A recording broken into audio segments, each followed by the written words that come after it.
వెళ్ళాడు. ఢిల్లీలో ఆయనకి షాజహాన్ ఆస్థాన పదవి ఎవరిస్తారండి? ఎక్కడి నుంచి వస్తుంది? సరదానా అది? అంత తేలిక? ప్రధానమంత్రి అపాయింట్మెంట్ దొరకడం అంటే తేలికైన విషయం అది. మహారాజు ఎలా దొరుకుతాడు? కానీ ప్రతిభ ఉన్నవాడికి తిరుగులేదు. అక్కడ సత్రం ఉంది, కూర్చున్నాడు. అక్కడ ఇద్దరు ముస్లింలు ఉన్నారు ఆ పక్క గది.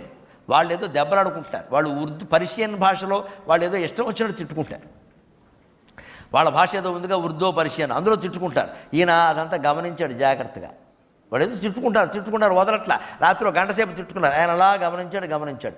ఈయన రాజుగారి దగ్గరికి వెళ్ళగానే ఆ తగాదా రాజుగారి దగ్గరికి వెళ్ళి, రాజుగారు ముస్లిం, వాళ్ళు ముస్లింలు కదా, తగాదా ఏదో వస్తే రాజుగారి దగ్గరికి, రాజుగారు వెంటనే ఏం కబురు చేశాడు? మీరు ఏదో కొట్టుకున్నారు అంటున్నారు, కానీ దీనికి సాక్షి ఎవరో అన్నారు. వెంటనే వాళ్ళు అన్నారు, మాకు సాక్ష్యాలు మాకేం తెలియదండి, ఎవరో పెట్టుకున్న బ్రాహ్మణాయన ఒక ఆయన వచ్చి ఉన్నాడండి మా పక్కనే చెప్పారు.